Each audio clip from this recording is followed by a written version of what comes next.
പുറപ്പാട് പുസ്തകം അധ്യായം 37. ബെസലേൻ പെട്ടകം ഗദിര മരം കൊണ്ട് ഉണ്ടാക്കി.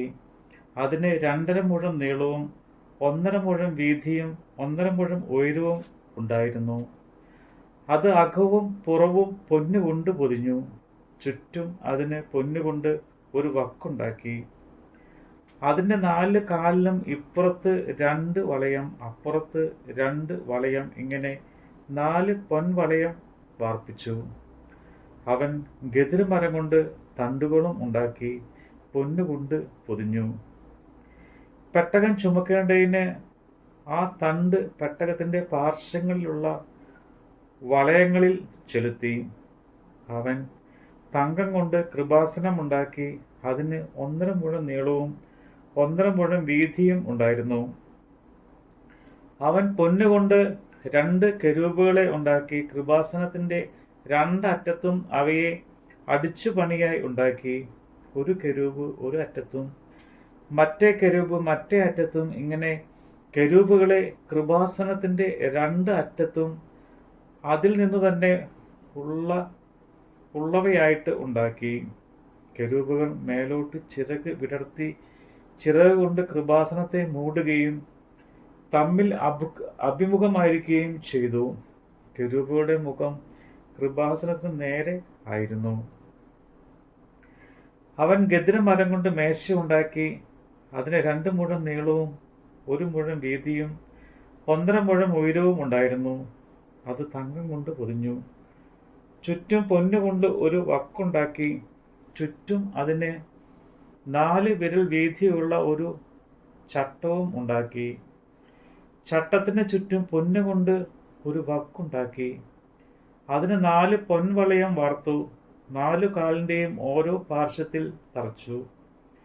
മേശ ചുമക്കേണ്ടതിന് തണ്ടുകൾ ചെലുത്തുവാൻ വളയങ്ങൾ ചട്ടത്തോട് ചേർന്നിരുന്നു.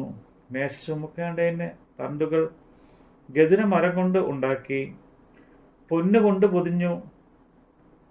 മേശമേലുള്ള ഉപകരണങ്ങളായ തളികകളും കരണ്ടികളും കിണ്ടികളും പകരുവാൻ ഉപയോഗിക്കുന്ന കുടങ്ങളും തങ്കം കൊണ്ട് ഉണ്ടാക്കി. അവൻ തങ്കം കൊണ്ട് നിലവിളക്കുണ്ടാക്കി. വിളക്ക് അടിച്ചു പണിയായി ഉണ്ടാക്കി. അതിൻ്റെ ചൂടും തണ്ടും പുഷ്പച്ചുവടുകളും മുട്ടുകളും പൂക്കളും അതിൽ നിന്ന് തന്നെ ആയിരുന്നു. നിലാവിളക്കിൻ്റെ ഒരു വശത്ത് നിന്ന് 3 ശാഖ, അതിൻ്റെ മറ്റേ വശത്ത് നിന്ന് 3 ശാഖ, ഇങ്ങനെ 6 ശാഖ അതിൻ്റെ പാർശ്വങ്ങളിൽ നിന്ന് പുറപ്പെട്ടു.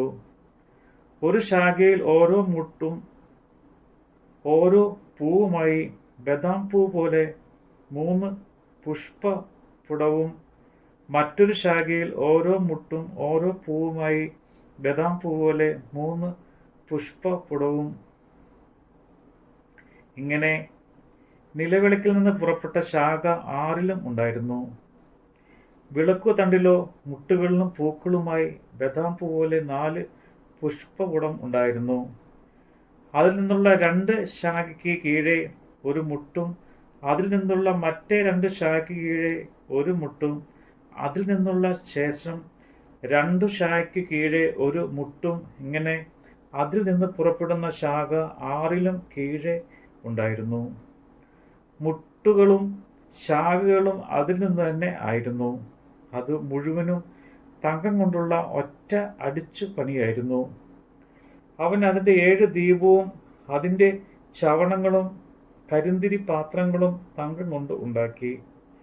1 താലന്ത് തങ്കം കൊണ്ട് അവൻ അതും അതിൻ്റെ ഉപകരണങ്ങളൊക്കെയും ഉണ്ടാക്കി. അവൻ ഗദിരമരം കൊണ്ട് ധൂപപീഠം ഉണ്ടാക്കി. അത് 1 മുഴം നീളവും 1 മുഴം വീതിയും, ഇങ്ങനെ സമചതുരമായിരുന്നു. അതിന് ഉയരം 2 മുഴമായിരുന്നു. അതിൻ്റെ കൊമ്പ് അതിൽ നിന്ന് തന്നെ ആയിരുന്നു. അവൻ അതും അതിൻ്റെ മേൽപ്പലകയും ചുറ്റും അതിൻ്റെ പാർശ്വങ്ങളും കൊമ്പുകളും തങ്കം കൊണ്ട് പൊതിഞ്ഞു. അതിന് ചുറ്റും പൊന്നുകൊണ്ട് ഒരു വക്കുണ്ടാക്കി. അത് ചുമക്കേണ്ടതിന് തണ്ട് ചെലുത്തുവാൻ വക്കിനു കീഴെ 2 പാർശ്വത്തിലുമുള്ള ഓരോ കോണിങ്കിലും ഓരോ പൊൻ വളയം ഉണ്ടാക്കി. ഗദിരമരം കൊണ്ട് തണ്ടുകളും ഉണ്ടാക്കി. പൊന്നുകൊണ്ട് പൊതിഞ്ഞു. അവൻ വിശുദ്ധമായ അഭിഷേക തൈലവും നല്ല സുഗന്ധമുള്ള നിർമ്മല ധൂപവർഗവും തൈലക്കാരൻ്റെ വിദ്യ പ്രകാരം ഉണ്ടാക്കി. നമ്മുടെ കർത്താവിൻ്റെ വചനമാണ് നമ്മൾ കേട്ടത്.